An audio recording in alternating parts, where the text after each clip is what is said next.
తెలివైన పాత పక్షి. అక్కడ చాలా పొడవైన మరియు పాత మర్రి చెట్టు ఉండేది. అది దట్టమైన అడవి లోపల ఉండేది. దాని ఆకు, కొమ్మలు విస్తరించి ఉన్నాయి. బలమైన చేతుల వంటి ఈ చెట్టు అడవి పెద్దబాతుల మందకు నిలయంగా ఉండేది. అక్కడ వారంతా చాలా సురక్షితంగా భావించారు. ఒకరోజు పెద్ద బాతుల్లో ఒకటి చాలా వృద్ధుడైనప్పటికీ తెలివైనవాడు చెట్టు పాదాల వద్ద ఉన్న చిన్న లతని గమనించాడు. అత అతను దాని గురించి ఇతర పక్షులతో మాట్లాడాడు. నీకు ఆ లత కనిపిస్తుందా? దానిని నాశనం చేద్దాం అని వారిని అడిగాడు. మేము దానిని ఎందుకు నాశనం చేయాలి? ఆశ్చర్యంతో ఇతర పెద్ద బాతులు అడిగాయి. ఇది చాలా చిన్నది, ఎలాంటి హాని చేయవచ్చు? అది మనకు హాని చేస్తుందా? అప్పుడు తెలివైన ముసలి పక్షి, నా స్నేహితురాలా, చిన్న లత త్వరలో మందపాటి మరియు బలంగా పెరుగుతుంది. కాబట్టి లత మనకు ఏమి హాని చేస్తుంది? పెద్ద బాతులు వారించాయి. ఇప్పుడు పాత పక్షి చిరాకు పడింది. నీకేం అర్థం కావడం లేదు. లత సహాయంతో ఎవరైనా ఈ చెట్టును సులభంగా ఎక్కవచ్చు. ఒక వేటగాడు పైకి వచ్చి మనందరినీ చంపగలడు. కానీ యువ పెద్ద బాతులు పాత పక్షి సలహాను వినలేదు. సరే, తొందరపాటు చర్య ఏమీ తీసుకోనవసరం లేదు.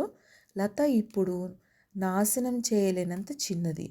పెద్ద బాతులు పట్టుబట్టాయి. తెలివైన ముసలి పక్షి ఇంకా వారిని ఒప్పించడానికి ప్రయత్నించింది. ఈ దశలో లత మృదువుగా ఉంది మరియు మీరు దానిని సులభంగా కత్తిరించవచ్చు. తరువాత అది మందంగా మరియు గట్టిగా మారుతుంది. అప్పుడు మీరు దానిని కత్తిరించలేరు. మేం చూస్తాం, పక్షులు సమాధానమిచ్చాయి. వారు లతని నాశనం చేయలేదు మరియు తెలివైన పాత పక్షి సలహాను మర్చిపోయారు. లత పెరిగే కొద్దీ అది చెట్టుపైకి వెళ్ళడం ప్రారంభించింది. అది గట్టిగా, కనిపించేంత బలంగా మారింది. ఒకరోజు మధ్యాహ్నం పెద్ద బాతులు ఆహారం వెతుక్కుంటూ బయటకు వెళ్ళినప్పుడు ఒక వేటగాడు ఆ ప్రదేశానికి వచ్చాడు. చెట్టుపై నివసించే పెద్ద బాతులను పట్టుకోవాలనుకున్నాడు. లత సహాయంతో చెట్టుపైకి ఎక్కి చెట్టుపై వల వేశాడు. సాయంత్రం చీకటి పడినప్పుడు పెద్ద బాతులు ఇంటికి తిరిగి వచ్చాయి. వారు నెట్లు గమనించలేదు. అవి చెట్టుపై ఉన్న గూళ్ళకు ఎదురుగా వలలో చిక్కుకున్నాయి. బయటికి రావడానికి చాలా కష్టపడ్డాయి, కానీ కుదరలేదు.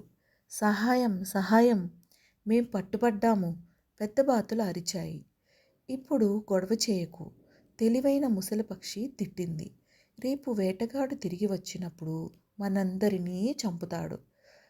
వారు తమ తప్పును గ్రహించి మమ్మల్ని క్షమించండి, మేం మీ మాట వినలేదు. దయచేసి ఇప్పుడు ఏం చేయాలో మాకు చెప్పండి. తెలివైన పెద్ద పక్షి సమాధానమిచ్చింది. వినండి, వేటగాడు వచ్చినప్పుడు మీరందరూ చనిపోయినట్టు నటించండి. నిశ్చలంగా పడుకోండి. వేటగాడు చనిపోయిన పక్షులకు హాని చేయడు. అతను మనలను నేల మీదకి పడవేస్తాడు. అతను మనలో చివరి దాన్ని విసిరినప్పుడు మనం త్వరగా లేచి ఎగిరిపోవాలి. ఉదయం వేటగాడు ఆ ప్రదేశానికి తిరిగి వచ్చాడు. వలలో చిక్కుకున్న పక్షులను చూసి చాలా సంతోషించాడు. అయితే అవన్నీ చనిపోయాయి అని బాధగా తనలో తానే చెప్పుకున్నాడు. అతను వాటిని ఒక్కొక్కటిగా నెట్ నుంచి విసిరాడు. పక్షులు చచ్చిపోయినట్టు పడి ఉన్నాయి.